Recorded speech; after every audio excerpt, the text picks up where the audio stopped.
Hello, everybody, and welcome to iOS Tutor. Today, I have brought something amazing with me. I am starting this new series called NCRT Crack, and we are gonna crack the NCRT exercises. See, I am the main purpose of me bringing this is so that I can give you a explanation of what questions are there. I'll explain you, I'll discuss the answers with you. I have the answers already with me. I'll explain you the questions. We'll see the answers and we'll understand how did we reach from here to here. So that'll be my plan in this series. And if you guys are new here, please guys subscribe to this channel and yep, let's go. So this is the chapter motion in a straight line. We are going to talk about this chapter. See, if you guys want me to make videos of this, I am making NCRT exercises videos, but I'll still try to explain you concepts along with this. Okay, so this is my first video for NCRT exercise. I hope this gets all your love and support. Thank you. Okay, let's go. So the first question, this is our first question. In which of the following examples of the motion can body be considered approximately a point object? See, उन्होंने अब क्या पूछा है हमसे, approximately a point object. अब आप किसी भी बॉडी को पॉइंट ऑब्जेक्ट तो बोल सकते हो जब उसके अराउंड का जो डिस्टेंस होता है वो बहुत बड़ा होता है. मतलब जो व्यूइंग पॉइंट है, मतलब अगर यहाँ पे कोई बंदा किसी चीज़ को देख रहा है तो जो उसका व्यूइंग पॉइंट है उस पॉइंट को लेके वो बहुत ज़्यादा बड़ा हो. Like it should be very very large. It should be very large. Okay, so see, a railway carriage between two stations. Okay, मान लो एक स्टेशन ये है, इसको हम ए नाम दे देते हैं. अभी मुझे दूसरा पेन यूज़ करना पड़ेगा क्योंकि ये बार बार डिलीट हो रहा है. मान लो सबसे पहले वाले के लिए, मान लो एक स्टेशन है जिसका नाम ए है, मान लो एक इधर स्टेशन है बी है, और इसके जो बीच का डिस्टेंस है मान लो वो है 1000 किलोमीटर. ठीक है, अब यहाँ पर एक छोटी सी ट्रेन चलनी शुरू हुई. तो अगर एक व्यूअर को मैं यहाँ पे बिठा दूँ, आज ये तुम हो, ये कौन है, यू. अगर मैं तुम्हें यहाँ बिठा दूँ तो क्या तुम इस ट्रेन को एज अ पॉइंट ऑब्जेक्ट मानकर तुम समझ सकते हो कि ट्रेन यहाँ पे जाएगी, एक छोटा सा पॉइंट मूव कर रहा है, राइट. मतलब इतनी, अगर तुम ये वाली आँख को यहाँ ले जाओगे ऑब्वियसली तुम्हें ट्रेन बड़ी दिखेगी, राइट. बट मैं बात कर रहा हूँ तुम्हारे और इसके बीच का भी डिस्टेंस मान लो 10,000 किलोमीटर है, मान लो. ठीक है, तो तुम्हें ऐसे लगा ना एक पॉइंट, छोटा सा पॉइंट चल रहा है कहीं पे, right. So yeah we can consider it as a point object. तो बस यही एक क्वेश्चन है. देखो मैंने पहले वाला तो समझा दिया, आगे वालों को मैं इतना डिटेल में नहीं बताऊंगा. आगे वालों को हम बस समझेंगे, हाँ ना में जवाब देंगे, क्योंकि हमें 26 क्वेश्चंस करने हैं और वीडियो का टाइम मुझे कम रखना है. बट मैं समझाऊंगा अच्छे से, promise. So see, a railway carriage moving without jerks between two station. So yeah we can consider it. A monkey sitting on the top of a man cycling smoothly around a circular track. Okay, so देखो सबसे पहले तो एक बंदा है, right, there is a person, और उसके कंधे पे बैठा है एक मंकी. ठीक है, अब ये जो बंदा है ये साइकिल कर रहा है, मतलब एक साइकिल पे बैठा है, मतलब अपना, मेरी ड्राइंग बहुत बेकार है, जस्ट अंडरस्टैंड. रुको, ये बंदा एक साइकिल पे बैठा है अपने, बढ़िया से जा रहा है बंदा. ठीक है, तो वो बंदा ऐसे सर्कल में चला रहा है और यहाँ पे एक उसका छोटू सा मंकी बैठा है. और अभी मैं ये आँख यहाँ पे रख देता हूँ फिर से, ये फिर तुम आ गए. अब तुम इसको देख रहे हो 2000 किलोमीटर दूर से. तो क्या ये जो मंकी मैन की टॉप पे बैठा है, एक सर्कुलर ट्रैक पे चल रहा है, तो क्या मैं वो छोटे से मंकी को, मतलब अगर मैं मान लो, चलो 2000 किलोमीटर भी नहीं कहूँगा, अगर मैं इसको ऊपर से देखूँ, ऊपर से 500 किलोमीटर ऊपर से देखूँ, तो क्या मैं ऐसे देखूँगा कि मेरे को क्या दिखेगा ऊपर से. ये मैं टॉप व्यू दिखा रहा हूँ, टॉप व्यू क्या होगा, टॉप व्यू ऐसा होगा, ये एक पॉइंट है, ये डॉट है, ये इधर इधर घूम रहा है. तो क्या मैं मंकी को मान सकता हूँ एक डॉट ऑब्जेक्ट? हाँ बिल्कुल मान सकता हूँ. बहुत बढ़िया. ठीक है, अब ये इसकी थ्योरी लिखी हुई है, अगर तुम साथ साथ में पढ़ना चाहते हो पढ़ लो, मैं तो तुम्हें एक्सप्लेनेशन दे रहा हूँ. ठीक है, a spinning cricket ball turns sharply on hitting the ground. See, अब अब हमें क्या बोला इन्होंने, ग्राउंड। अभी अब इन्होंने हमें एक डिस्टेंस डिफाइन कर दिया है कि एक ग्राउंड के अंदर अगर एक बॉल है, मतलब वो इतना ज़्यादा बड़ा डिस्टेंस नहीं है, वो बॉल दिखती है ग्राउंड में, एक सब्सटेंशियल डिस्टेंस है, तो हम इसे कंसिडर नहीं कर सकते। मतलब इसे कर सकते हैं, इसे कर सकते हैं, इसे नहीं। Tumbling beaker that is slipped of a table. अभी देखो यहाँ पे फिर ऑब्जर्वेशन बता दिया, एक टेबल दिया है, वहाँ से एक बीकर गिरता है। अब देखो तुम इसको, अगर मैं मान लो यहाँ से खड़ा हूँ और मैं देखूँ, मतलब मैं घर में बैठा हूँ, मैं देखूँ, तो हाँ मुझे ऐसा लगेगा कि इवन अगर मैं ऊपर से भी देखूँ इसको, अगर मैं ऊपर से ऐसे देखूँ, तो भी मुझे लगेगा कोई ऐसा पॉइंट ऑब्जेक्ट है और वो नीचे जाके गिर रहा है। So the thing is, the beaker का जो साइज़ है वो टेबल के रिस्पेक्ट में इतना छोटा नहीं है। समझ रहे हो? देखो रेलवे कैरियज स्टेशन के रिस्पेक्ट में छोटा था, मंकी एक सर्कुलर ट्रैक के रिस्पेक्ट में छोटा था, पर जो एक क्रिकेट बॉल है वो एक स्टेडियम के ग्राउंड के रिस्पेक्ट में छोटी नहीं है। ऐसे ही जो बीकर है वो भी टेबल के रिस्पेक्ट में इतना छोटा नहीं है, तो इसीलिए हम इसे भी नहीं मान सकते। आइए आगे चलते हैं, क्वेश्चन नंबर 2 की बात करते हैं। आप थ्योरी पढ़ सकते हैं, थ्योरी में यही बात लिखी है जो मैंने अभी आपको हिंदी में बोली है, सेम ही चीज़ लिखी हुई है उसके अंदर। आइए सेकंड क्वेश्चन पे चलते हैं। These are not that important question, this is for your concept, this is for your concept. I want to make your concept, that's what I am saying, okay. ऐसे क्वेश्चंस, अब तुम्हारा वैसे भी शायद MCQ paper हो रहा है, तो तुम्हें ऐसे क्वेश्चंस की ज़रूरत पड़ेगी कंसेप्ट बनाने की। The position time graph for two children A and B returning from their school to their homes P and Q respectively are shown. Choose the correct entries. अच्छा, एक फिगर की बात करें तो बोल रहे हैं फिगर से बताओ। आओ पहले हम फिगर पे चलते हैं।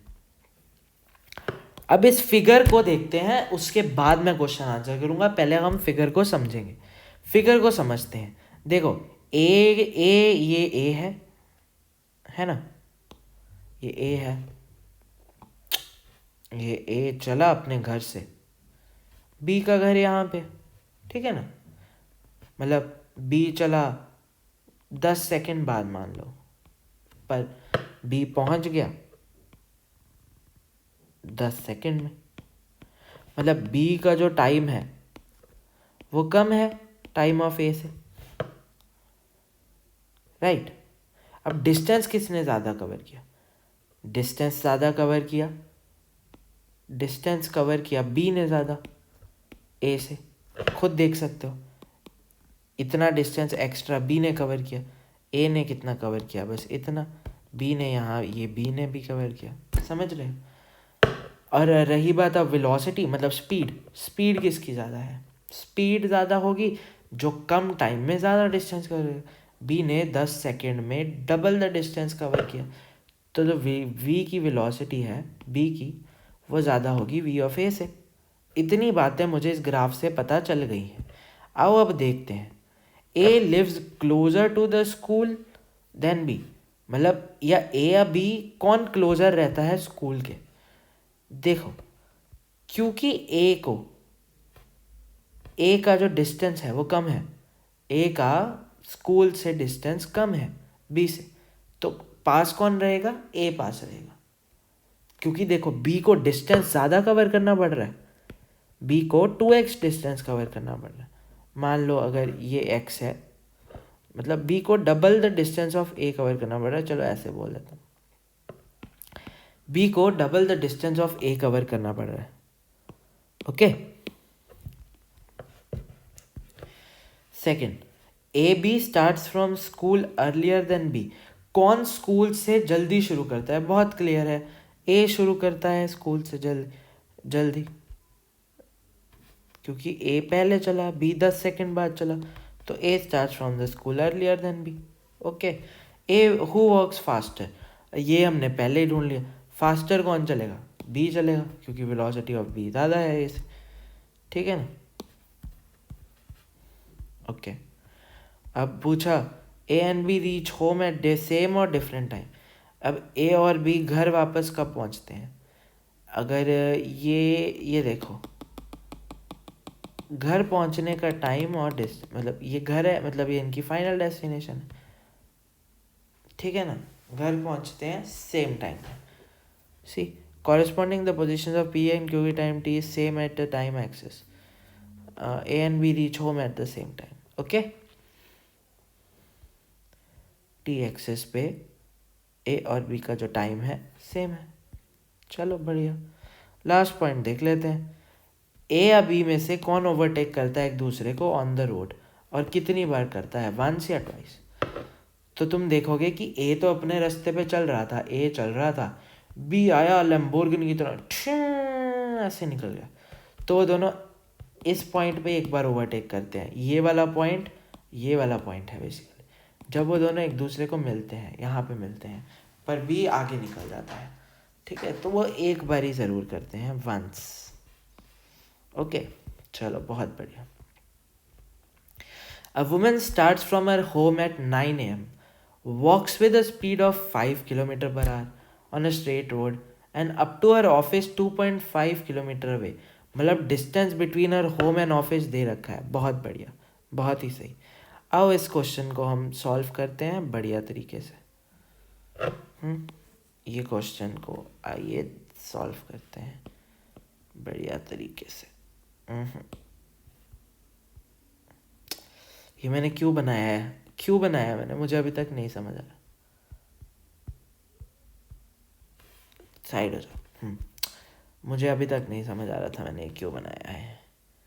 आइए, ये बहुत ही अच्छा क्वेश्चन है, इसको हम बढ़िया तरीके से समझते हैं एंड इसको हम करते हैं कॉपी.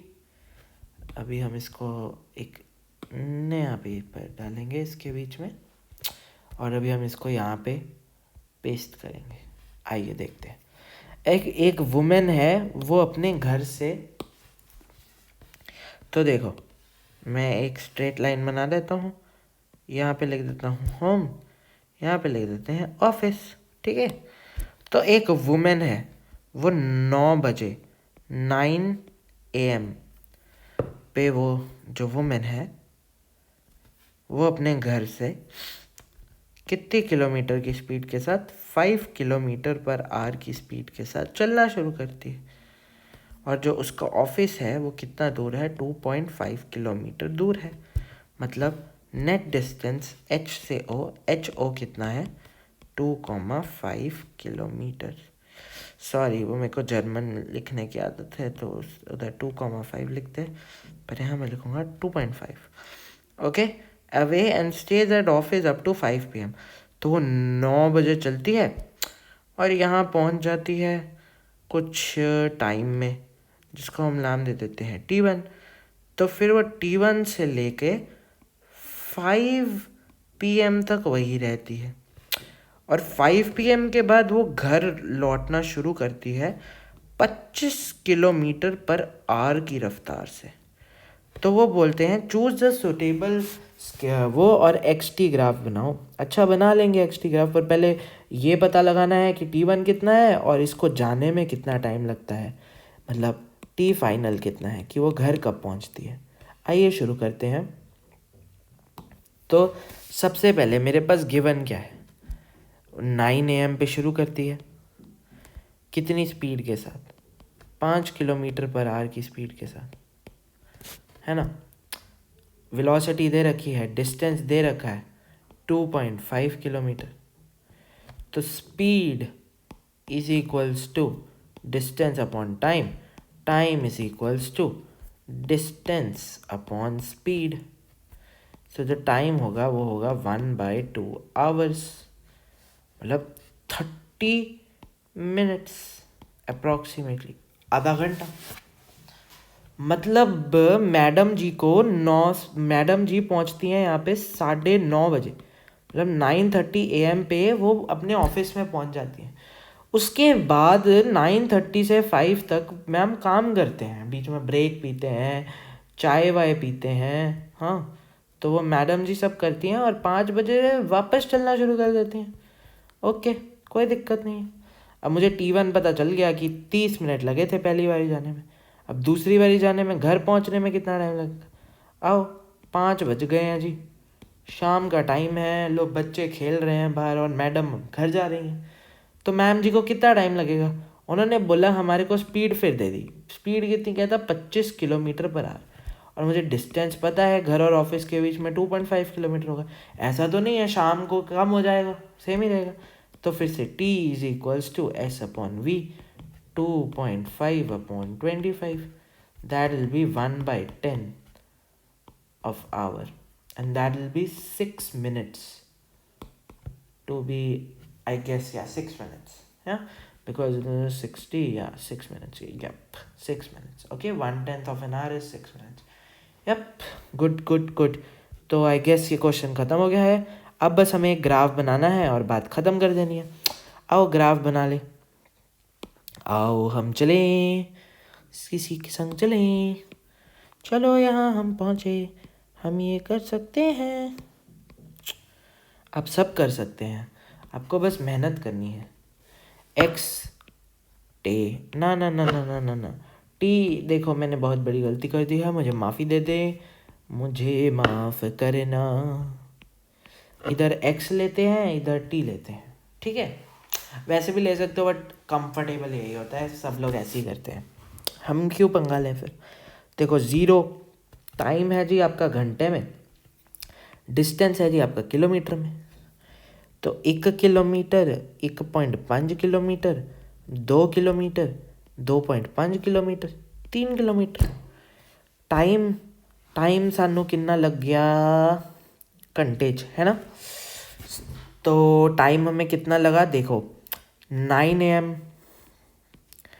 10 AM, इधर एक वो बना ले ऐसे करके, 11 AM, 12 AM, 1 PM, मतलब समझ रहे हो ना, 13 को 1 भी बोलते हैं, 14, 2, 3, 4, 5:06 ਤੇ ਉਹ ਘਰ ਸੀਗੀ, ठीक है। तो आप ले लेने इथे 6।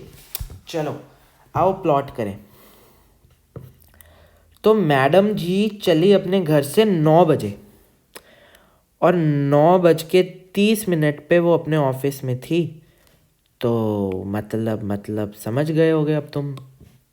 मुझे ना ये वाले क्वेश्चन बहुत अच्छे लगते हैं, ऐसे वाले समझ रहे हो, ठीक है। तो देखो मैडम चली ऐसे, पहुंच गई अपने ऑफिस, पहुंच गई ऑफिस पहुंचा दिया, होम से ऑफिस पहुंच गई। अब वो रही ऑफिस में कितनी देर तक रही, 5 बजे तक, क्योंकि बॉस ही नहीं छोड़ता बच्ची को, बॉस कहता काम करो भाई। 5 बजे तक रही, ठीक है।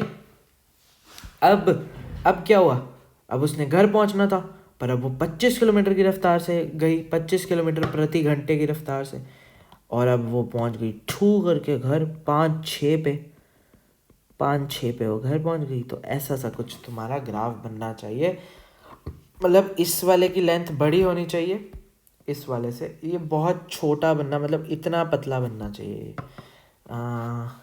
Yup, correct, we are correct, very good. यही तुम्हारा, पढ़ लेना इसको, मैंने वैसे बहुत अच्छे तरीके से समझा दिया तो तुम्हें इतनी दिक्कत आनी नहीं चाहिए। आओ, अरे वाह ड्रंकर्ड आ गया। देखो पीना हानिकारक है, पिए नहीं। अल्कोहल निष्ठ, नोप, नो अल्कोहल बॉयज मेरे समझाने से कौन सा तुम मान जाओगे, जिससे पीना है उसने पी लेना है अच्छा देखो, एक कहते पीने वाला बंदा था, वो सड़क पे चल रहा था, और तुम्हें पता है वो कैसे चलते हैं, ठीक है ना। तो वो कहते वो 5 स्टेप आगे जाता है फिर 3 स्टेप पीछे आ जाता है। क्या कहते हैं, 5 स्टेप आगे जाता है, 3 स्टेप पीछे चले जाता है, फिर 5 स्टेप आगे जाता है, फिर 3 स्टेप पीछे चले जाता है मतलब उसकी जो नेट मूवमेंट है वो कितनी है, 5 स्टेप -3 स्टेप, 2 स्टेप, मतलब ऐसे ऐसे ऐसे ऐसे ऐसे 5 स्टेप, फिर पीछे आ जाता है 1 2 3। तो उसकी नेट मूवमेंट कितनी हुई, 2 स्टेप्स की। और टाइम कितना लग रहा है, each step is 1 metre long and requires 1 second. तो टाइम कितना लग रहा है, 1 2 3 4 5 6 7 8, कितना टाइम लग रहा है 8 सेकेंड्स, क्योंकि देखो ना एक स्टेप ऐसे फिर इधर खड़े हो, समझ लो। तो टोटल टाइम कितना लगता है 8 सेकेंड। वैसे देखो मैंने एक क्वेश्चन सोचा था कि ऐसा क्यों है ना, ये टेबल उसको एक्सप्लेन कर देता है। एक है ग्राफिकल मेथड, दूसरा है एनालिटिकल मेथड। हम दोनों को डिस्कस करेंगे आंसर के इनके साथ में। आइए चलो सीखते हैं। वो सबसे पहले बात करें ग्राफिकल मेथड की। तो plot X T graph of this motion, determine graphically और otherwise how long drunkard takes to fall in a pit 13 metre away from the start. मतलब वो कहते हैं कि कितना टाइम लगेगा, कितना टाइम लगेगा, कितना टाइम लगेगा। कोई बात नहीं, निकाल लेंगे, बहुत आसान है। कुछ कुछ आइडिया हमें लग गया। देखो तो उन्होंने टी और एक्स का बना लिया। देखो जब ड्रंकर खड़ा था कुछ नहीं किया तो 0 टाइम 0 और एक्स 0, फिर वो 5 स्टेप आगे गया, 5 स्टेप आगे गया, फिर पर टाइम तो चलता रहेगा, तो टाइम 3 सेकेंड। फिर उसमें लिखा है कि वो 3 सेकेंड, मतलब इसमें +3 हो रहा है और इसमें -3 हो रहा है, आप देख सकते हो। +3 +5 -3, समझ रहे हो। पर ये हर बारी ऐड हो रहा है। +3 +5 +3 +5 +3 +5, समझ रहे हो, कुछ पैटर्न दिख रहा है। +5, तो नेट मूवमेंट तो 2 स्टेप्स की आ रही है।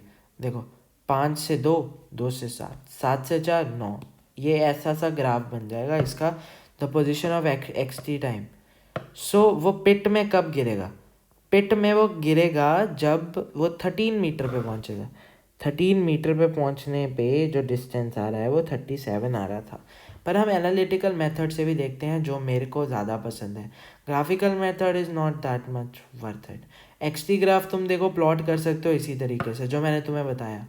देखो t0 पे x0, जब t 5 सेकेंड हो गए तो वो कितने मीटर आगे चला गया था, 5 मीटर। अब जब t 8 सेकेंड हुआ, मतलब 3 सेकेंड और बढ़ा, क्योंकि वो 3 सेकेंड स्टेप्स पीछे आ जाएगा, तो x हो जाएगा 2 मीटर। अब t कितना हो जाएगा आपका, 8 के बाद फिर 5 सेकेंड, 5 स्टेप आगे जाएगा, मतलब 5 सेकेंड और हो जाएंगे, तो 13 सेकेंड। और x कितना हो जाएगा 7 मीटर। फिर वो 3 स्टेप पीछे आएगा, टाइम कितना हो जाएगा 16 सेकेंड, स्टेप वो 3 पीछे आ गया तो 4 मीटर पे फिर से। समझ रहे हो बात को, यही तुम्हारा वो टेबल बन रहा है। देखो, अरे सॉरी यार, इसको छोड़ो, वो डॉइच है, डॉइच जर्मन है। एनालिटिकल मेथड भी यही कहता है। देखो 5 मिनट नेट 2 मीटर आ रहा है, और वो so time required to cover distance of 8 metre is 32 second. 1 second को कवर करने में 8/2 लग रहा है। 1 मीटर को कवर करने में 8, देखो 2 मीटर कवर करता है 8 सेकेंड में, नहीं या तो 1 मीटर कवर करेगा 8/2 सेकेंड में, तो 8 मीटर कवर करेगा 8/2 इंटू वट 8, है ना, तो 2 4 32 सेकेंड्स। 8 मीटर कवर कर लिया। अब देखो, अब 8 मीटर पे खड़ा है वो बंदा, 8 मीटर पे खड़ा है, 32 सेकेंड हो गए। अब वो जो पिट है वो 13 मीटर पे है, तो 8 + 5 13, मतलब वो अब गिरेगा ही नेक्स्ट टाइम, तो बस सीधा 5 सेकेंड ऐड कर दो, मतलब वो 30 सेकेंड 17 में गिरेगा। वापस आने वाला तो उसके पास कोई हालात बचेगा ही नहीं ना। चलो आगे चलते। इसके 2 पार्ट्स बनेंगे गाइस। इस वीडियो में मैं 13-14 क्वेश्चन करने की कोशिश करूँगा, नेक्स्ट वीडियो में बचे हुए 13-14, ठीक है ना। पर तुम्हें अगर ये वीडियो पसंद आती है और इस वीडियो पे 10 लाइक्स हो जाते हैं तो मैं इसका नेक्स्ट पार्ट भी साथ ही में शुरू कर दूंगा। अदरवाइज़ मैं समझ जाऊंगा कि ये भी कंटेंट अभी इतना नीड में नहीं है। चलो 10 लाइक भी नहीं, 2 लाइक रखते हैं। 10 तो कहाँ ही आएंगे। Okay, a jet airplane travelling at the speed of this. अच्छा, एक कंसेप्ट होता है रिलेटिविटी का, बहुत ज़रूरी है। शुरुआत करने से पहले मैं इस पर कुछ बात करना चाहूँगा, क्योंकि मैं नहीं चाहता कि तुम लोग बस रट्टा लगाओ रिलेटिविटी के बारे में। देखो, एक है चप्पू, एक है टप्पू, ये 2 गाड़ियाँ हैं, एक चप्पू कंपनी की है, एक टप्पू कंपनी की है। तो चप्पू चल रहा है 10 किलोमीटर पर आवर की रफ्तार से, मतलब हर घंटे वो 10 किलोमीटर कवर कर रहा है। और टप्पू चल रहा है 5 किलोमीटर पर आवर की रफ्तार से। तो क्या चप्पू टप्पू को क्रॉस कर लेगा? कर लेगा। क्यों नहीं करेगा? क्योंकि इसकी ज़्यादा है। मान लो ये 15 किलोमीटर पर आवर हो जाए, तो क्या कभी चप्पू टप्पू को क्रॉस करेगा? नहीं करेगा, क्योंकि ये तो 15 से है, ये तो 10 से है, ये तो कभी पहुंचेगा ही नहीं। इसका नेट कितना होगा? इसका नेट निकालोगे तो होगा वी नेट, मतलब V of Tappu with respect to Chappu. तो V of Tappu minus V of Chappu, that will be 5 kilometre per hour. मतलब 5 किलोमीटर पर आवर का डिफरेंस हमेशा रहेगा उन दोनों के बीच में। मतलब टप्पू चप्पू के रिस्पेक्ट में हमेशा 5 किलोमीटर आगे रहेगा, वो कभी भी उसको क्रॉस नहीं कर पाएगा। और चप्पू टप्पू से -5 किलोमीटर के उसमें रहेगा हमेशा। That is relativity. ठीक है ना? अभी हम इसके क्वेश्चंस करेंगे तो तुम्हें समझ आएगा, और ज़्यादा लेवल उठेगा, तुम और ज़्यादा खुश होगे। आओ देखते हैं, बहुत प्यारा क्वेश्चन है। आओ मैं इसे भी तुम्हारे को कॉपी करके बढ़िया से फोटो वोटो बना के समझेंगे, ऐसे थोड़ा मज़ा आएगा, है ना भाई? Take a screenshot. ਆਪਾਂ ਇਹਨਾਂ ਨੂੰ ਕਾਪੀ ਕਰ ਲੈਂਦੇ ਹਾਂ। ਹੁਣ ਆਪਾਂ ਇੱਕ ਨਵਾਂ पेज ऐड कर ਦਿੰਦੇ ਹਾਂ, ਇੱਥੇ ਆਪਾਂ पेस्ट कर ਦਿੰਦੇ ਹਾਂ। वेरी गुड, बहुत बढ़िया। आओ सर। ओके हाँ, तो ये क्या बोल रहा है? आओ पहले क्वेश्चन पढ़े। अ जेट एयरप्लेन, मतलब एक jet supersonic travelling at a speed of 500 kilometres per hour, that's huge, ejects its products of combustion at the speed of 500 kilometer per hour. What is the speed of the latter with respect to the observer on the ground? Very nice. See, later का मतलब होता है जो remaining होता है। ये खड़ा है चप्पू, अपना यार चप्पू और हप्पू। चप्पू आओ इस क्वेश्चन को ना मैं थोड़ा सा ऐड करूंगा हप्पू की मदद से। तुम्हें थोड़ा रिलेटिविटी के साथ खेलना सिखाते हैं। रिलेटिविटी होती क्या है, तुम्हें थोड़ा मज़ा दिलाते हैं। हाँ अच्छा, चप्पू अपना बंदा नीचे खड़ा है अखियाँ खोल के, और जो हमारा हप्पू है वो है ऐसे जेट प्लेन के अंदर, बहुत ही तेज़ रफ्तार से जाता हुआ जेट प्लेन, जिसके यहाँ पे इंजन है, एंड यहाँ पे बैठा है अपना हप्पू। यहाँ पे कौन है? हप्पू। तो हप्पू को मैंने कहा तू प्लेन को छोड़ के ऊपर खड़ा हो जा। हप्पू कहता ठीक है जी। हप्पू आके यहाँ खड़ा हो गया। और जो प्लेन है वो अपना जो ये मटेरियल छोड़ रहा है, कंबशन मटेरियल छोड़ रहा है, वो 1500 किलोमीटर पर आवर के हिसाब से छोड़ रहा है। और जो प्लेन है वो आगे जा रहा है 500 किलोमीटर पर आवर की रफ्तार से। ध्यान से समझना, ध्यान से। तो जो स्पीड ऑफ प्लेन है वो कितनी है? 500 किलोमीटर पर आवर। और जो स्पीड ऑफ धुआं है, जो स्पीड ऑफ स्मोक या कंबशन मटेरियल है, वो कितना है? 1500 किलोमीटर पर आवर। समझ रहे हो? मतलब वीपी एंड वीसी। तो जो चप्पू खड़ा है उसने प्लेन को देखा और उसने धुएं को देखा। ये नेट गैप दिख रहा है उसको, स्पीड में नेट गैप दिख रहा है उसको। प्लेन तो आगे आगे जा रहा है।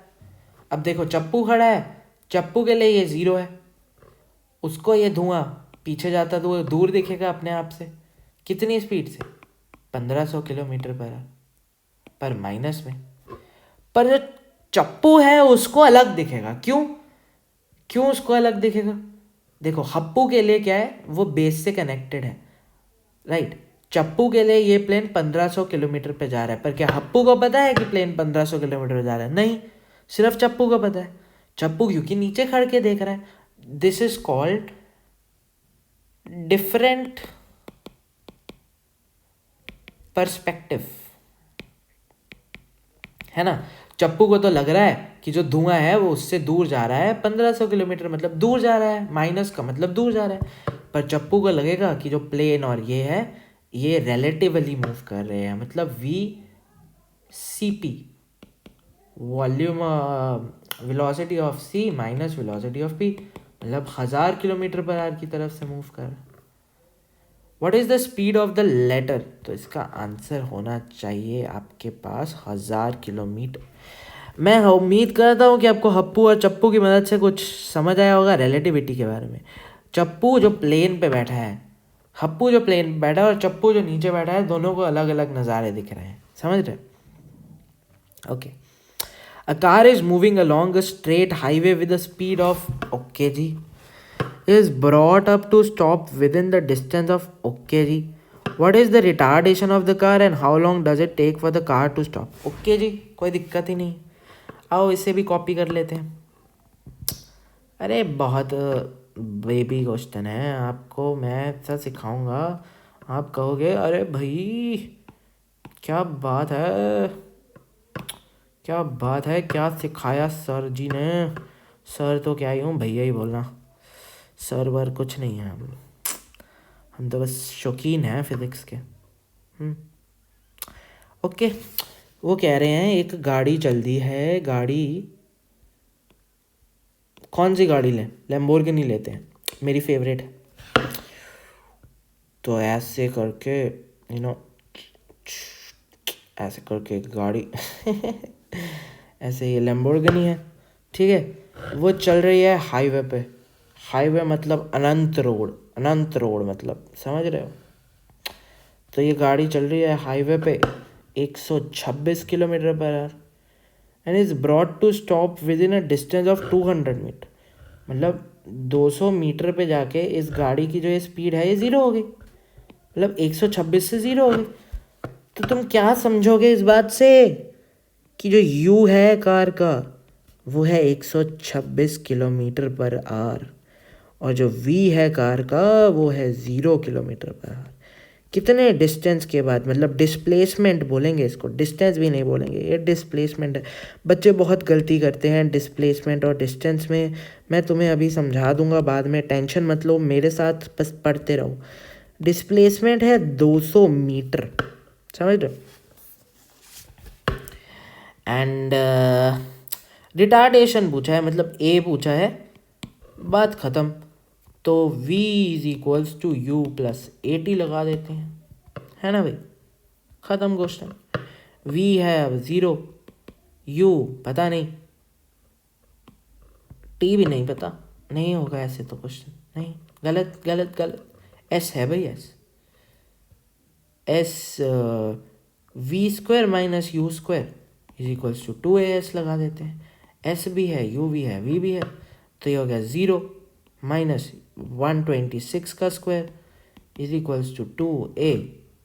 s कितना है 200, और देखो a कितना आएगा, नेगेटिव में आएगा, जो भी वैल्यू आएगी a नेगेटिव में आएगा, मतलब रिटार्डेशन हो रही है, समझ रहे हो? V square minus u square 2as, a negative में, देखो नेगेटिव में मतलब रिटार्डेशन हो रही है, रिटार्डेशन। तो time v is equals to u plus AT लगा दो, so v minus u by t, v minus u by a, time भी आ गया तुम्हारे पास रिटार्डेशन का, ख़त्म क्वेश्चन। कुछ था मुश्किल? तो मुझे एक बात बताओ, कुछ भी मुश्किल नहीं था, सब आसान, सब आसान, जीवन आसान। चलो, 2 trains A and B of length 400 metre each, ओ भाई साहब इतनी बड़ी train, are moving on 2 parallel tracks at a uniform speed of this in the same direction with A ahead of B. The driver of B decides to overtake A and accelerates by 1 meter per second. Okay. अगर 50 second के बाद B A के पास से निकलता है then what is the original distance between them?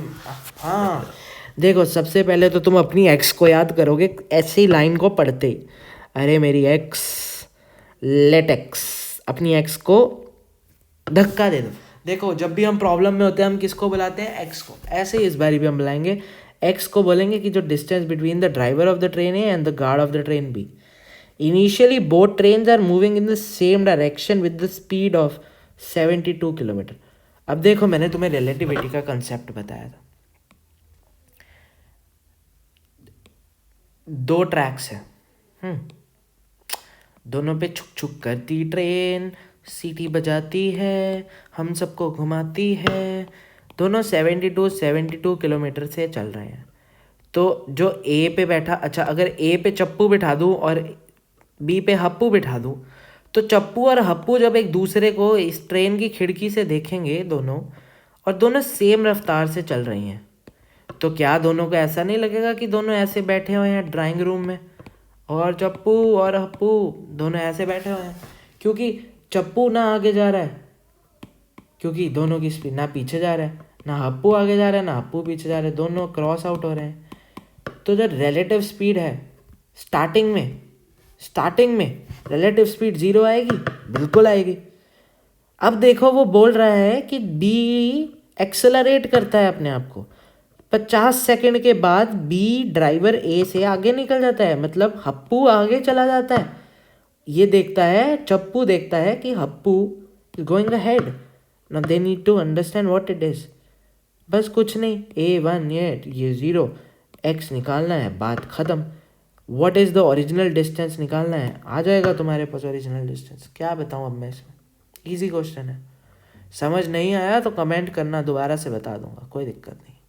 पर मैंने बहुत अच्छे से कोशिश किया. देखो, पहले रिलेटिव स्पीड 0 है, फिर हप्पू वाला बंदा कहता है कि मैं चप्पू से आगे निकलूंगा, तो वो 1 मीटर एक्सेलरेट कर देता है.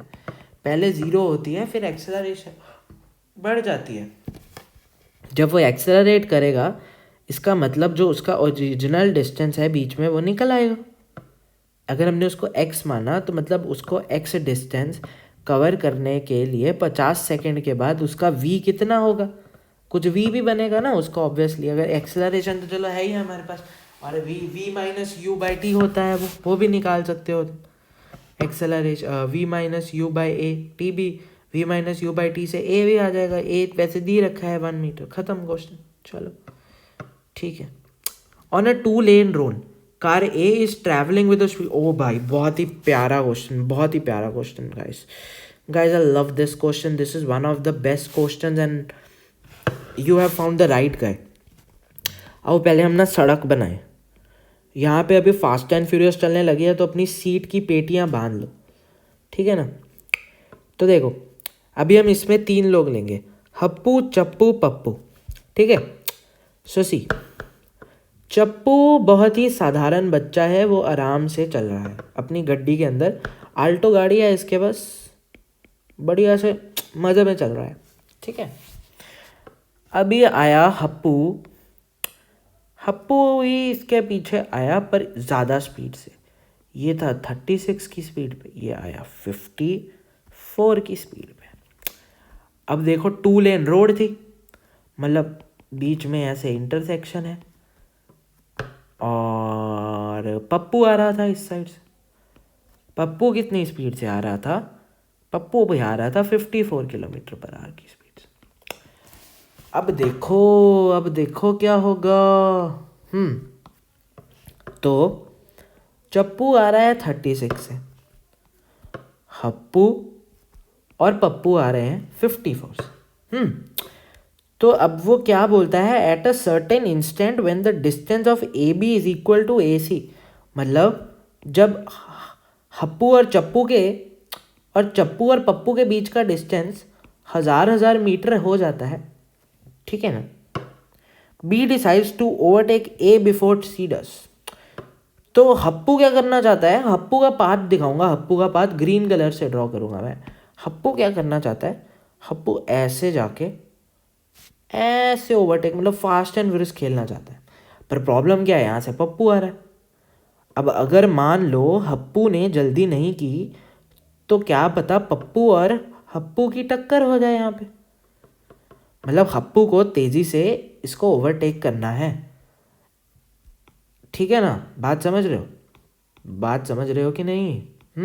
चलो देखो ना, ऐसे 2 बॉल्स जा रही हैं, है ना. ये इधर आ रहा है, ये इधर आ रहा है, ये इधर चल रहा है. अब इसको ऐसे करके निकलना है। अगले ने फास्ट एंड फ्यूरियस खेलनी है, तुम्हें क्या है, तुम्हें तो बस सम सॉल्व करना है। हाँ तो देखो, अगर इस एक्सीडेंट को अवॉइड कराना है तो सबसे पहले मुझे पता लगाना पड़ेगा कि रेड वाले मार्कर को देखना, सबसे पहले मुझे पता लगाना पड़ेगा कि ये बॉल और ये बॉल आपस में कब इंटरसेक्ट करेंगे, मतलब इधर आएंगे, है ना। और फिर मुझे इसकी स्पीड, इसका और इसको ओवरटेक करने का टाइम इससे कम करना पड़ेगा, तभी एक्सीडेंट रुकेगा। ध्यान से समझो, ध्यान से समझो, फिर से समझाता हूँ। देखो, अब फास्ट एंड फ्यूरियस तो खेलने के लिए तुम्हें मेहनत तो करनी पड़ेगी ना। देखो, ऐसे जा रही है गाड़ियाँ, ऐसे जा रही हैं, ठीक है, ये बहुत तेज़ से आ रहा है, ये बहुत तेज़ से आ रहा है, ये स्लो जा रहा है। अब ये दोनों का अगर मुझे टाइम पता चल जाए, मान लो ये 40 सेकेंड्स में एक दूसरे से मतलब ऐसे आएंगे, तो अगर उस टाइम पे झप्पू आया तो यहाँ पे तो टक्कर हो जाएगी, समझ रहे हो। तो उसको प्रिवेंट करने के लिए इसको 40 सेकेंड से कम में, 40 सेकेंड से कम में इसको आना पड़ेगा, मतलब x की वैल्यू 40 से कम होनी चाहिए, समझ रहे हो, ऐसा कुछ। तो यार चलो और थोड़ा देखते हैं। तो va की स्पीड दे रखी है +10, vb की स्पीड देखी है +5 और vc की स्पीड देखी है ये। अब इसमें कंसेप्ट आएगा रिलेटिविटी का। रिलेटिविटी कब आती है, जब दो या दो से ज़्यादा ऑब्जेक्ट्स, या हम जब टू और मोर ऑब्जेक्ट्स कम और उन दोनों के बीच में स्पीड डिफरेंसेस आने लग जाते हैं, तो हम रिलेटिविटी देखना शुरू कर देते हैं। आओ रिलेटिविटी को देखते हैं। रिलेटिविटी देखेंगे, सबसे पहले मैंने तुम्हें क्या बताया, हमें ये वाला टाइम पता लगाना है। ये वाला टाइम पता लगाने के लिए हम c और a की रिलेटिव स्पीड देखेंगे। VCA that will B VC minus VA, that will B, अब ये एक दूसरे की तरफ कितनी स्पीड है, ये -15 से आ रहा है, sign convention is very important. और a की स्पीड कितनी है, पॉजिटिव डायरेक्शन में, दैट इज प्लस, ये देखो 15 मीटर पर सेकेंड।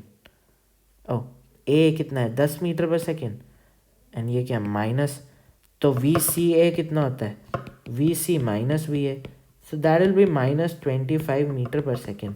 मतलब तुम बात समझ रहे हो। देखो, अब देखो रिलेटिविटी का मतलब और अच्छे से समझ आएगा। रिलेटिविटी क्या है, अगर दो बॉडीज आपस में अप्रोच कर रही हैं, ये 10 से आ रही है, ये 5 से आ रही है, तो अगर कोई बंदा यहाँ पे खड़ के देख रहा है तो उसको लगेगा कि ये जो दो बॉडीज़ हैं आपस में 15 से जा रही हैं, मतलब ये दोनों आपस में, सॉरी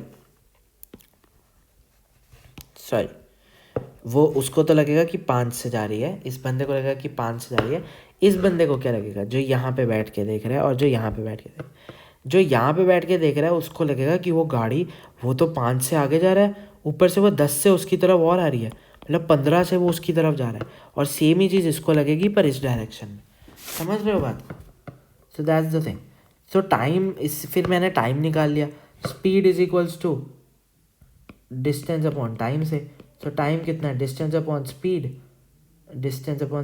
देखो डिस्टेंस उसने कितना बोला था, जब दोनों के बीच में 1 किलोमीटर डिस्टेंस होता है, 1 किलोमीटर मतलब 1000 मीटर, और उसने स्पीड, मैंने रिलेटिव स्पीड निकाली थी 25 की, 25 की स्पीड आएगी। देखो माइनस डायरेक्शन के लिए है, टाइम कभी नेगेटिव नहीं होता है, इसलिए रिलेटिविटी में नहीं रहेंगे। तो फिर तो तुम्हें डिस्टेंस भी अगर तुम नेगेटिव में लोगे तो वो दोनों वैसे ही कट जाएंगे, क्योंकि देखो 1000 किलोमीटर दूसरी डायरेक्शन में हम क्योंकि सी की तरफ से देख रहे हैं, तो वैसे ही वो 40 आ गया, मतलब 40 सेकेंड, मतलब बी को 40 सेकेंड या उससे लेस में आना पड़ेगा। अब बी ए की भी रिलेटिव स्पीड देखी, बी ए की रिलेटिव स्पीड कितनी थी, 5 मीटर पर सेकेंड, डिस्टेंस कितना था, यू भी मिल गया, टाइम भी मिल गया, मतलब ए की acceleration 1 metre per second minimum होनी चाहिए, 1 या 1 से ज़्यादा होनी चाहिए, ठीक है, तो वो एक्सीडेंट्स को अवॉइड कर सकते हैं। क्या तुम्हें मेरी बात समझ आई, जैसे मैंने बताया। तो बेसिकली मैं अगर सुजामन फासो, मतलब अगर मैं सबको टुगेदर करके बोलूँ, तो सबसे पहले मैंने इन दोनों का टाइम निकाला रिलेटिव स्पीड की मदद से, रिलेटिव स्पीड चेक करी, रिलेटिव स्पीड को यूज़ करके टाइम निकाला, मुझे दोनों का टाइम पता चल गया। फिर मैंने बोला हप्पू तू 40 सेकेंड से कम में ऐसे करके निकल जा, मतलब तू अपने आप को थोड़ा एक्सेलरेट कर, क्योंकि देख 54 पे चलेगा तो तेरा तू ठोकर खाएगा, क्योंकि वो भी 54 से आ रहा है, तो वो इक्वली दोनों डिस्टेंस कवर करेंगे, क्योंकि ये भी 54 से आ रहा है, ये भी 54 पे आ रहा है, तो एक्सीडेंट तो होके ही रहेगा। तो मैंने बोला हप्पू तो थोड़ा सा अपनी एक्सेलरेशन गेन कर 1 मीटर पर सेकेंड या 1 मीटर पर सेकेंड से ज़्यादा की, ताकि एक्सीडेंट ना हो, ठीक है ना। ओके, 3.9। आई होप तुम लोगों को मज़ा आ रहा है, तुम लोगों को समझ आ रहा है। देखो मेरा तो वही एम है, बट अगर नहीं आ रहा है तो आई एम सॉरी, ठीक है। कोशिश तो मैं कर रहा हूँ। Two towns A and B are connected by a regular bus service with a bus leaving in either direction every T minute। मतलब हर T मिनट एक बस निकल रही है। तो speed is equals to distance upon time. तो speed कितनी होगी बस की जो टी टाइम पे वो डिस्टेंस कितना कवर करेगी, वी टी। हर बस डिस्टेंस कितना कवर कर रही है, वी टी। हाँ चलो, let the speed of each bus be v, okay, for buses going from town A to B। अब देखो मैं तुम्हें एक चीज़ बताता हूँ, ये टाउन A है, ये टाउन B है। अब ना मुझे इसके बीच का डिस्टेंस पता है, पर मेरे को इन्होंने ना एक ऑब्जेक्ट दे दिया और बोला कि वो 20 किलोमीटर पर आवर की मदद स्पीड से जा रहा है। मतलब 20 किलोमीटर पर आवर की स्पीड से वो चल रहा है, और वो देखता है कि हर ए टू बी जाने वाली हर बस हर 18 मिनट में उसके आगे से निकल। मान लो कि ये बंदा यहाँ नहीं कहीं यहाँ है, तो जब बस यहाँ से चली होगी टी टाइम पे, हर टी मिनट के बाद एक बस निकल रही है, राइट। तो जब बस यहाँ चली होगी, जब ज़ीरो टाइम होगा, तो उसने देखा ऐसे बस गई, 18 मिनट पे पहली बस नोटिस की, दूसरी बस निकली, वो उसके 18 मिनट पे नोटिस की, क्योंकि ये बंदा तो चल ही रहा है। ये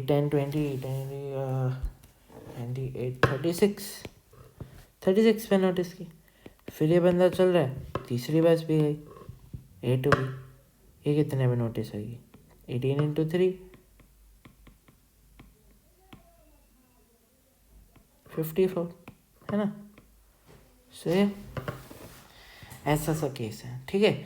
और हर 6 मिनट में ऑपोजिट डायरेक्शन में, और जब वो वापस जा रहा है, मतलब पहले उसने जाते हुए देखी, एक बस आते हुए भी देखी, 18 में 6 जब 6 हो गई, 24 मिनट्स पे, 30 मिनट्स पे, मतलब 36 मिनट पे शायद उसने आती और जाती हुई बस दोनों को देखा भी हो सकता। समझ रहे हो तुम, आई गेस, या सो सी 36 मिनट्स पे। ओके, तो सी what is the period T of the bus service and with what speed does the buses ply on the road? What is the period T of a bus service? Okay, तो T क्या है, T क्या था starting में उन्होंने हमें clear किया था, T a bus leaving in every direction every T minutes। तो वो T मिनट क्या है, मतलब कितने मिनट के बाद हर एक बस छूटती है वो पता लगाना है, और दूसरा लगाना है स्पीड क्या है उन दोनों बसेस की। तो buses going from A to B की जो स्पीड होगी वो मैन के रिस्पेक्ट में देखेंगे। वो हम किसके रिस्पेक्ट में देखेंगे, मैन के रिस्पेक्ट में। तो मैन के रिस्पेक्ट में जो कि 20 किलोमीटर पर आवर की स्पीड से जा रहा है, एक बस जिसकी वेलोसिटी v है, तो वो वी बी मैन होगा।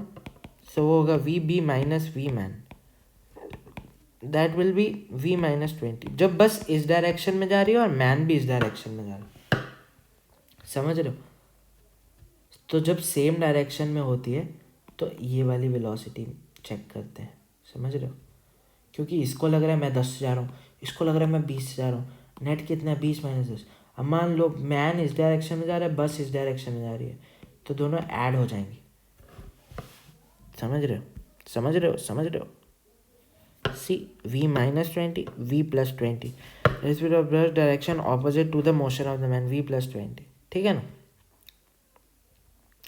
अब वो पूछ रहा है कि द साइकिल डिस्टेंस कवर्ड कितना है, तो डिस्टेंस कवर्ड कितना है, speed is equals to distance upon time. Distance कितना है, स्पीड, स्पीड मैंने आपको बताया रिलेटिव स्पीड ली, और टाइम कितना है 18 मिनट, तो मतलब 18/60 किलोमीटर, ठीक है, क्योंकि आर में लिया है, डिस्टेंस हमें किलोमीटर में चाहिए, टाइम अगर आर में है, वेलोसिटी वैसे ही किलोमीटर पर आर आ रही है, ठीक है ना।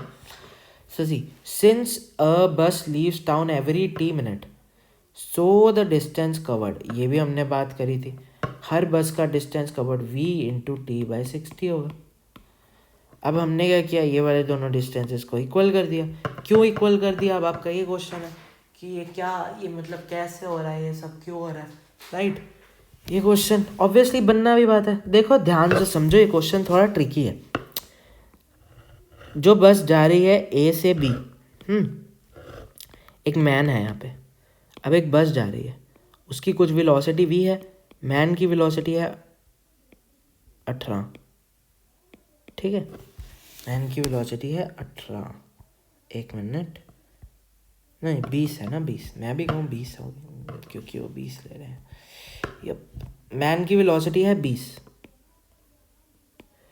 तो जो ये बस है, इस बस की वेलोसिटी मैन के रिस्पेक्ट में क्या होगी, v माइनस 20।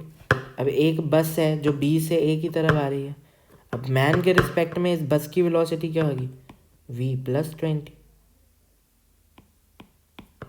है ना, क्योंकि ये 20 से आगे जा रहा है, ये v से आगे जा रहा है, तो दोनों एक दूसरे की तरफ v प्लस 20 से आगे जा रहे हैं।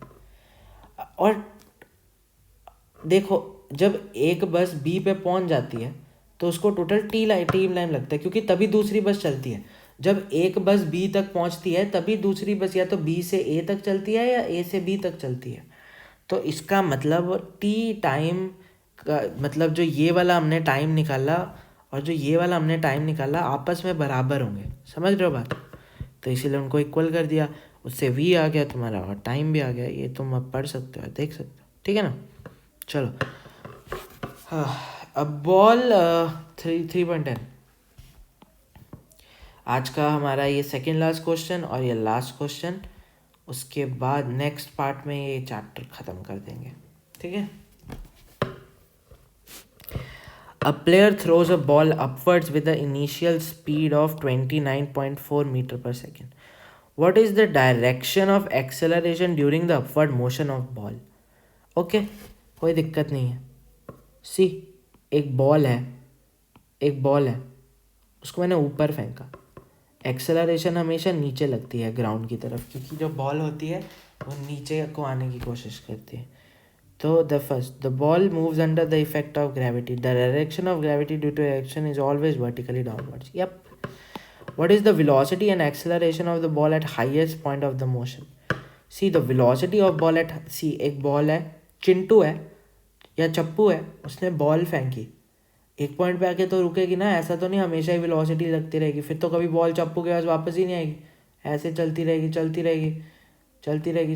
पता है स्क्रीन से बाहर ही चली गई। देखो, तो बॉल को एक पॉइंट पे ऊपर जाके वेलोसिटी ज़ीरो होगी, फिर ग्रेविटी के कारण बॉल नीचे आएगी और अब तब तक अपना चप्पू बॉल को पकड़ लेगा, समझ रहे हो। तो that's the thing, what is the velocity of the ball at the highest point, velocity को ज़ीरो होना पड़ेगा और एक्सेलरेशन मैक्सिमम होगी उस पॉइंट, एक्सेलरेशन जो डाउनवर्ड एक्ट हो रही है वो मैक्सिमम होगी। So acceleration due to gravity is 9.8, that's maximum that और बेसिकली कांस्टेंट ही रहेगी एक्सेलरेशन, क्योंकि फ्रीली फॉलिंग बॉडी है, ठीक है। Now the question is choose x0 t0 to be the point of location of the ball at the highest point vertical. तो velocity और उसका वो ग्राफ पूछ रहा है। सी एक्सटी ग्राफ क्या होता है, ऐसा होता है जब आप बॉल को फेंकते हो, देखो पोजीशन टाइम ग्राफ होता है ऐसा। तो जो पोजीशन होती है वो पहले बॉल की इंक्रीज होती है, फिर एकदम से नीचे जाने लगती है तो डिक्रीज होती है। तो ड्यूरिंग इट अपवर्ड मोशन, जब अपवर्ड मोशन है तो पोजीशन हमेशा पॉजिटिव डायरेक्शन में, मतलब वेट इंक्रीज हो रही है पॉजिटिव, ठीक है। And acceleration of the ball towards the ground, acceleration भी पॉजिटिव रह रही है।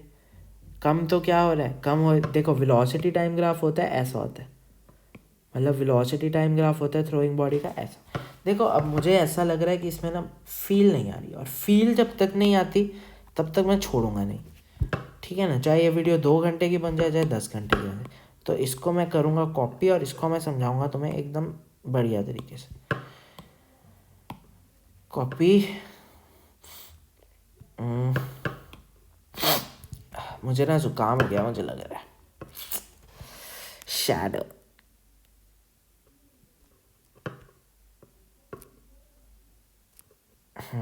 बहुत बढ़िया, बहुत बढ़िया। सी, उसने बोला, क्वेश्चन को दोबारा से पढ़ के समझते हैं। Choose x0 and t0 to be the location of the time of the ball at the highest point vertically downward direction to be the positive direction. Okay, तो वो क्या बोल रहा है, मान लो एक बॉल है जिसको मैंने ऐसे फेंका और ऐसे करके नीचे आई।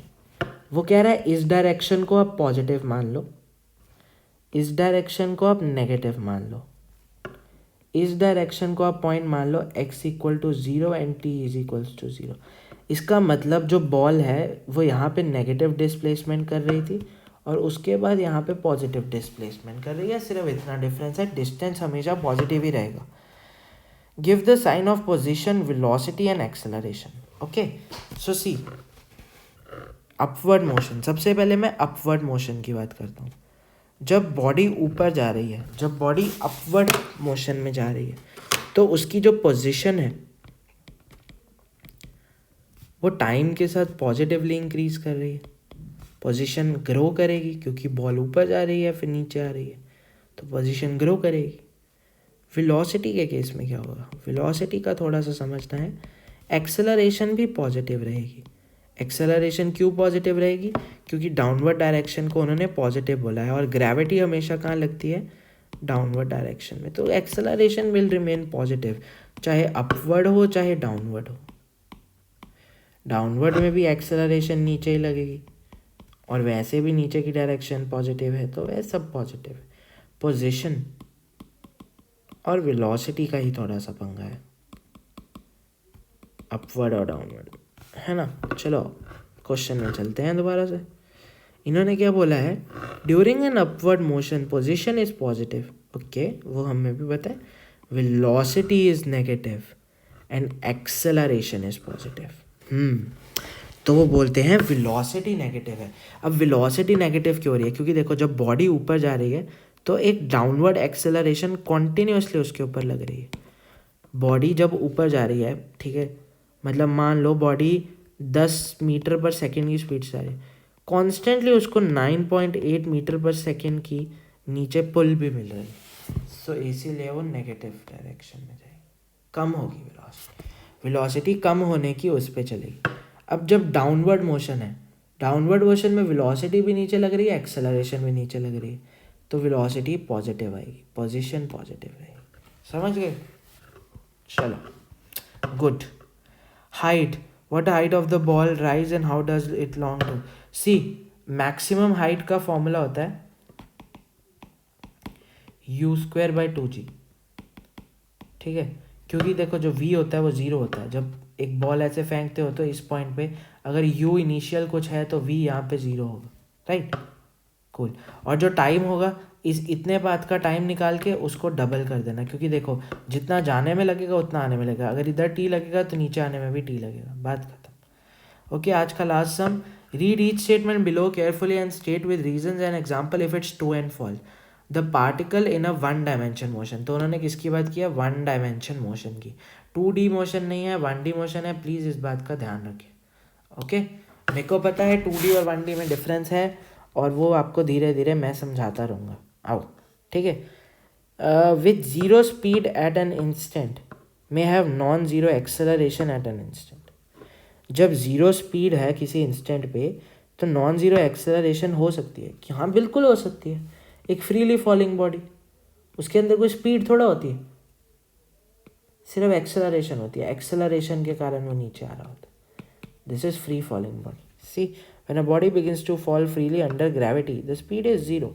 स्पीड नहीं है, स्पीड तो तुम दोगे उसको, स्पीड तो अगर तुम कोई टच करोगे या उसको रोकोगे वो उसकी स्पीड में चलेगा। With zero speed may have non-zero velocity. So yeah, this is true. With zero speed we may have non-zero velocity. See, this is not possible. See, velocity is a vector. अरे यार, sorry guys, sorry sorry sorry sorry sorry.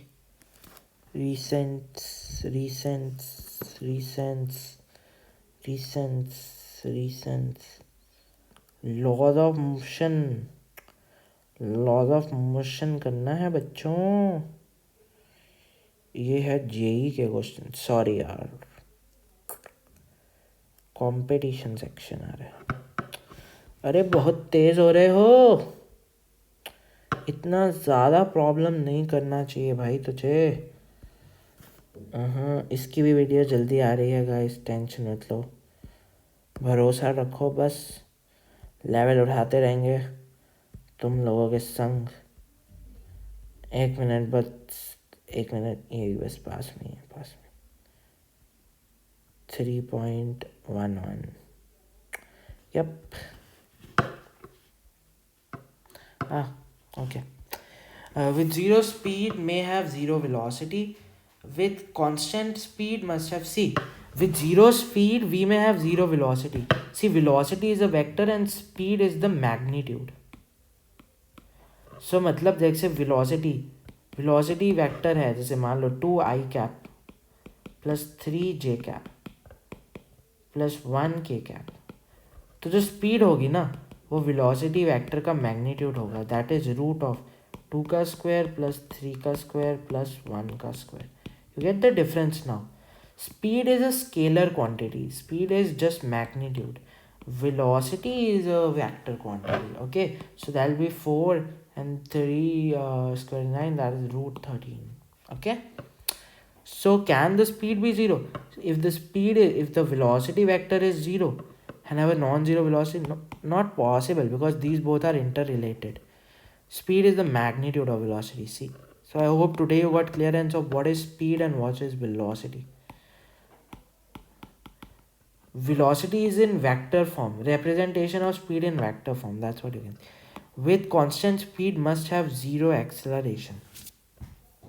Obvious सी बात है, अगर velocity constant है, ये vt graph है, constant velocity है, तो जो एक्सेलरेशन टाइम ग्राफ होता है वो ऐसा सा दिखता है। ऑब्वियस ही बात, zero acceleration is possible, constant acceleration होती है। I guess constant velocity and then this should be zero acceleration, that's better. With positive value acceleration must be speed off, नहीं देखो अब ये गलत बात है। एक्सेलरेशन पॉजिटिव हो इसका ये मतलब नहीं है कि बॉडी हमेशा स्पीड अप कर रही है।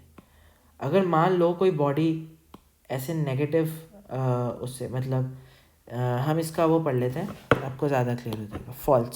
False that I know it's false. क्यों? If initial velocity of body is negative, ठीक है, मतलब मान लो जो बॉडी है वो पहले, एक गाड़ी है वो पहले रिवर्स कर रही है, मतलब उसकी जो इनिशियल वेलोसिटी है वो नेगेटिव डायरेक्शन में, मतलब पहले वो 3 मीटर इस डायरेक्शन में जा रही है। Then even in case of positive acceleration, और मान लो उसने रिवर्स करने की ताकत को 1 मीटर पर सेकंड की एक्सेलरेशन, 1 मीटर पर सेकंड की एक्सेलरेशन भी दे दी उसने, मतलब अब वो हर सेकंड 4, 5, 6, 7, 8 मीटर पर सेकंड मतलब बढ़ रहा है। इस केस में उसकी एक्सेलरेशन तो पॉजिटिव है बट जो वेलोसिटी है वो नेगेटिव है। बात समझ गए? मतलब आप इसमें बोल सकते हो reverse acceleration in car. Okay, सही है। आई होप आप लोगों को ये क्लियर हुआ होगा। देखते हैं 3.12। हाँ, ये बहुत प्यारा, बहुत अच्छे क्वेश्चन हैं आगे। तो इन लेक्चर्स को अगर आप पसंद करते हैं तो मैं और वीडियोस बनाऊंगा, अदरवाइज़ फिर आप लोग पढ़ते रहें। एंड प्लीज़ इस चैनल को सपोर्ट करें, लाइक करें, शेयर करें, आप लोगों का प्यार बहुत ज़रूरी है। मैंने कोशिश करी आपको हर कंसेप्ट अच्छे से समझाने की, मुझे बहुत मज़ा आया आप लोगों को ये करवा के। अगर आपको ऐसी और वीडियोस चाहिए तो प्लीज़ मुझे बताएं। आई होप आप लोगों को समझ आया होगा। हम शुरू करेंगे 3.12 से और नेक्स्ट पार्ट में ये वाला चैप्टर की एनसीईआरटी ख़त्म कर देंगे। एंड या जस्ट 10 सम्स और बचे हैं, 10-12 क्वेश्चन और बचे हैं मैक्सिमम। सो या, और मैं कटवाऊँगा बीच में 2-4 क्वेश्चन जो नहीं आते हैं, and you don't need to do them like this question, this won't come in your paper, don't worry. these questions can come, this type of you know.